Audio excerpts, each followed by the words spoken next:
Hello again. This is the second of two videos about metaphorical comparisons and their implications about language usage. In the previous video, I covered the function of a metaphor as a vehicle communicating description to a tenor, and discussed ways of using that framework to analyze the effectiveness of a comparison. In this video, we're going to go a little bit more abstract and look at how language itself can be understood as metaphorical. Quick recap. Metaphors can be helpful and very effective in offering descriptions for things that are otherwise difficult to define. But as helpful and as effective as they may be, they are always inaccurate. Let's look now at some reasons why that might be the case, focusing on the tensions between object and representation, using, of course, the requisite stick figures. First of all, this discussion tends to make a lot of people scratch their heads in nervous confusion because it is an abstract thing we're talking about. We're talking about language, our words, how we put ideas into words, and how all of that is malleable or changeable and meanings being slippery. It's all very uncomfortable. But here's why it's important to discuss. Let's use, for example, the word tree. We all know tree, right? Imagine for a moment a scenario wherein you're enjoying nature out there in the world. Maybe you've seen a bunch of trees, maybe not, but you end up in a field or something. And there's this one tree that just looks so interesting and it sparks an idea in your brain. Now, that's a tree. It's a physical object, and you're looking at it, and if somebody else was with you, you could easily refer to it and say, hey, look at that tree over there, isn't it cool? You could have a whole conversation about it without even using the word tree, potentially. Because in that context, standing in a field with a fellow wayfarer, you would have a clear referent. In other words, it would be obvious what you meant by tree, because you'd be pointing right at it. Now let's remove ourselves from the actual physical tree. Later on, maybe weeks later, days, who knows, you find yourself thinking about that tree. Oh, remember that one tree? That was a nice tree.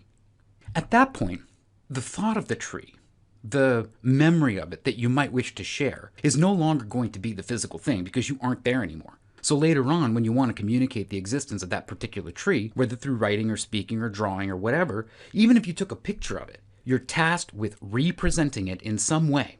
Since unless you chopped it down and lugged it back with you, and you have it on hand for conversational purposes, it's still out there, and you're not out there anymore. In writing, you not only have the spoken word, but the alphabetic characters themselves to consider sharing, which have to be decoded by your reader. What we're looking at here is the idea that the thing, the tree, the object that you are trying to describe is not those letters. It's not the word. I mean, it's a tree, not a word. And again, unless you decided to haul that thing along with you, the object you're trying to describe is literally not the letters, the word you're using to describe it. Using the word is just presenting a representation through language of the tree. Remember that we've talked about metaphors describing something as something else, as helpful and as problematic as that can be. Well, if you use the word tree to describe that unique physical referent, you've got to remember they're not the same thing. We just use that word to represent that thing. That's all. It's not like saying tree is going to produce the fully detailed wooden reality of that tree just from your utterance. Because it's not that tree. You're just saying tree, which is just T-R-E-E, symbols that you put together and try to represent the thing. Think about it rhetorically. Removed from the actual physical object to which you're referring, which is a concrete objective referent, provided again that you didn't decide to bring it home with you, the word tree is an abstraction, and it could mean just about anything to your reader/audience. The author may be thinking about that one tree out there in the field, but then they use the word tree, the reader may have something completely different in mind. Sometimes we tend to perceive language as something stable, taking for granted that we mean what we mean, and that's why we said it. Audience be damned. Add on to that the idea that you could just cross-reference a dictionary for meaning and then that would be that, even though language authorities are diverse and sometimes powerless.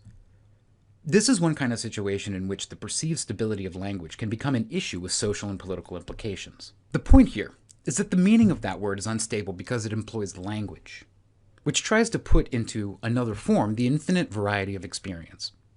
The words are not the things they describe. They are the representations of objects we want to describe. So, like metaphors, words can be helpful and very effective if used the right way at the right time, but they are essentially inaccurate. With language use, meaning is always unstable. I think it's important to keep that in mind. Language is always going to be inaccurate. And this all goes back to rhetoric, of course. Are you not surprised? Because effective composition, and perhaps living in general, but this is no self-help seminar, effective composition depends on the writer's ability to stabilize rhetorical relationships as much as possible, given a specific audience and context.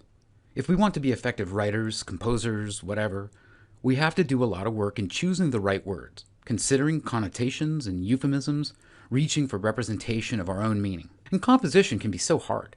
Really, we have to take from those experiences and somehow translate those abstract things and ideas of concrete things into a new set of symbols, and in the process consider the ways in which its impact may or may not be affected by the decisions we're making. So I'll end by posing a question.